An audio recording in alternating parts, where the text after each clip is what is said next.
प्रत्यास्थ संघट, तो in elastic collision के लिए जो ई की वैल्यू होगी, ई का जो मान होगा ई लेस देन बाई 1।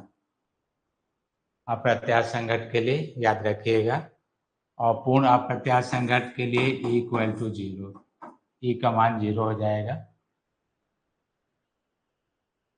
अब तीनों का जो है एक एक्सप्लेनेशन क्या होगा कि किस तरह से हम इनको रीड कर रहे हैं, आप देख सकते हैं। जैसे लिखा है प्रत्यास्थ संघट के लिए E1, तो इसका जो मीनिंग होगा, शाब्दिक अर्थ होगा, वो क्या होगा, तो आप ध्यान दें तो रीड कर सकते हैं।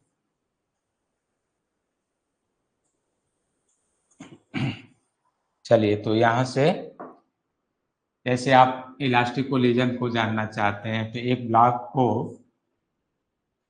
या किसी ऑब्जेक्ट को किसी हाइट से ड्रॉप कराइए, ये बेस है,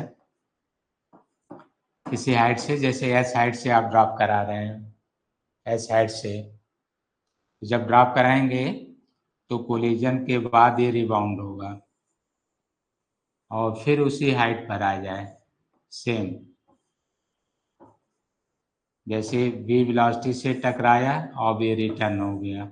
वैसे तो डायरेक्शन आप चेंज करेंगे, वेक्टर फॉर्म में ये माइनस में लिखेंगे, जैसे कोलिजन के समय आप इसको प्लस लिख रहे हैं, तो जैसे रिटर्न करेंगे ये माइनस होगा डायरेक्शन चेंज होने की वजह से, लेकिन वो सेम हाइट को कवर कर रहा होगा कॉन्टिन्यू इनफाइनाइट टाइम के लिए।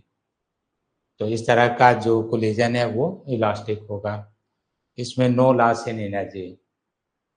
तो ये एक एग्जांपल हो गया इलास्टिक कोलिजन का।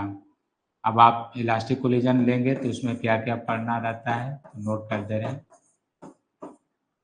इसमें लीनियर मोमेंटम और काइनेटिक एनर्जी दोनों ही कंजर्व होगा।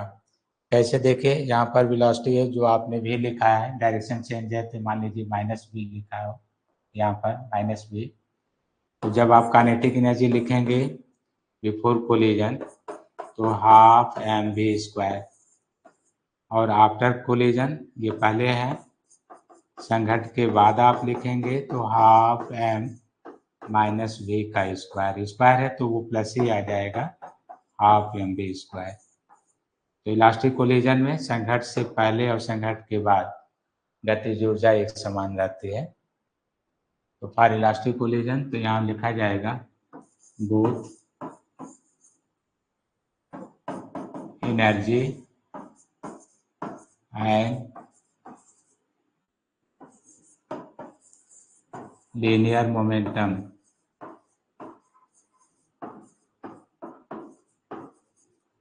Are conserve.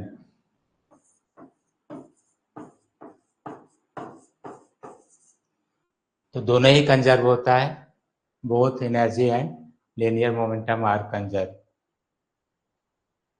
तो प्रत्यास्थ संघट के लिए ऊर्जा तथा रेखीय संवेग संरक्षित रहती है। प्रत्यास्थ संघट के लिए ऊर्जा तथा रेखीय संवेग संरक्षित रहती है। तो आपने नोट कर लिया होगा।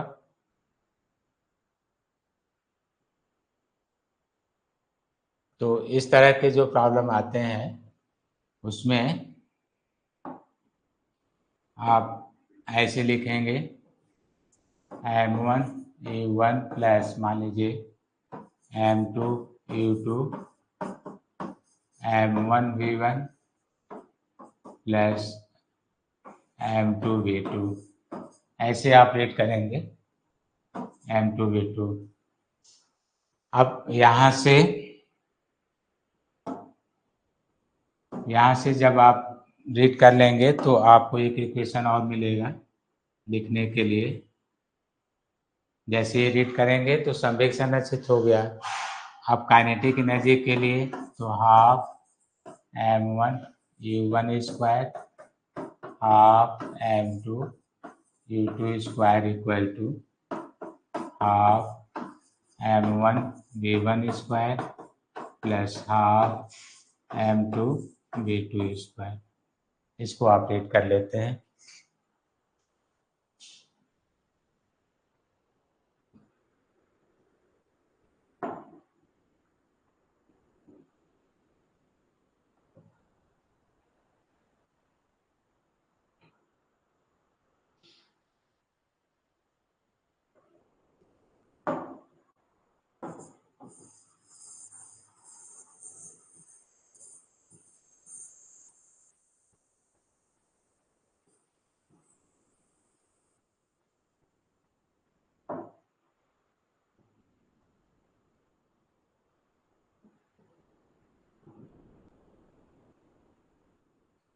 तो नोट कर लिए होंगे।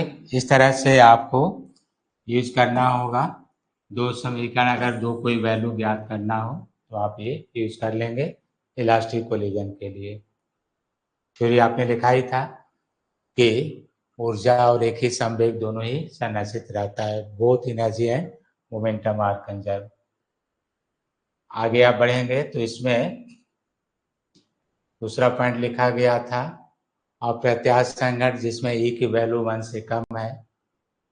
तो अप्रत्याश संघट के लिए आपको दो इक्वेशन बनाने पड़ेंगे और उसमें केवल मोमेंटम कंजर्व होगा और गतिज ऊर्जा असंरक्षित होगी। तो आप लिख सकते हैं, यहाँ पर हमारे पास स्पेस है, हम ऐसे लिख दे रहे हैं अप्रत्याश संघट। तो आप लिखेंगे only linear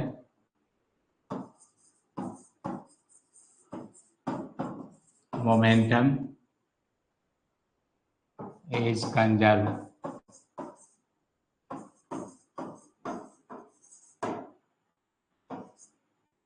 only linear momentum is conserve, केवल इसमें रेखीय संवेग संरक्षित होगा।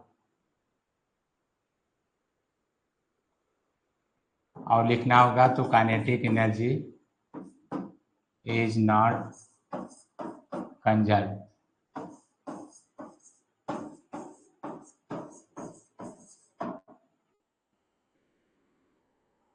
तो अप्रत्याश संघट में रेखीय संवेग संरक्षित होता है और गतिज ऊर्जा असंरक्षित रहती है, अर्थात गतिज ऊर्जा में हानि होगा, कोलिजन के बाद काइनेटिक एनर्जी में लॉस होगा।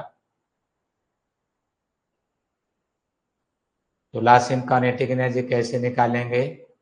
अगर काइनेटिक एनर्जी में हानि होगा तो यहाँ से लॉस इन काइनेटिक एनर्जी, गतिज ऊर्जा में हानि, तो आप ऐसे ही ज्ञात करेंगे संघट के बाद जो गतिज ऊर्जा है half m1v1 square plus half m2v2 square, संघट के ये बात का है माइनस पहले half m1 u1 square plus half m2 u2 square, ये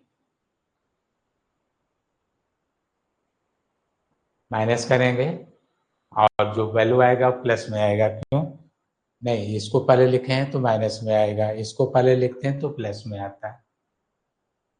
तो लॉस इन एनर्जी है तो जो फाइनल माइनस इनिशियल लिखेंगे तो बाद में कम है तो माइनस में आ जाएगा। लेकिन शार्ट में इसको ऐसे भी देता है लॉस इन काइनेटिक एनर्जी, लेकिन इसको आप अलग से चेक कर सकते हैं कि सही है या गलत। हाफ m1 m2 अपान m1 प्लस m2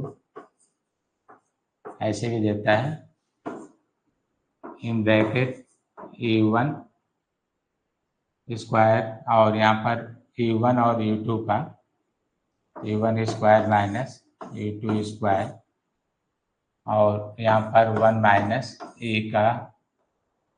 अब यहाँ देखना होगा कि e का होल स्क्वायर आना चाहिए या e के बाहर का कोई पावर होगा।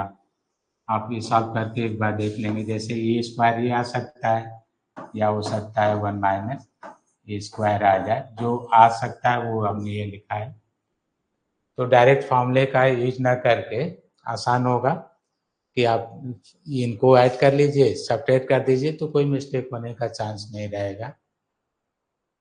और इसमें जैसे कि अगर आप ये अंदर लिखेंगे तो इसमें ये बाहर आता है और या ये बाहर होगा तो ये अंदर होगा, इसलिए इसको सॉल्व करके ही आप देखेंगे इनमें से कौन सी वैल्यू आती है। आप इसको सॉल्व करेंगे, दो इक्वेशन लेकर कौन सा सॉल्व करना होगा तो यहाँ हम लिख दे रहे हैं। आपको एक ये सॉल्व करना होगा E equal to V2 minus V1 upon E1 minus E2। तो एक वैल्यू E का यहाँ से लेना होता है और एक वैल्यू आप मोमेंटम से लेते हैं, दोनों से V1 V2 का मान रख कर ही सॉल्व करते हैं, तो लास्ट में ये वैल्यू आती है। तो ये लार्ज है, या तो रटा हुआ हो, नहीं तो वो कॉमन आप प्रयास करिएगा।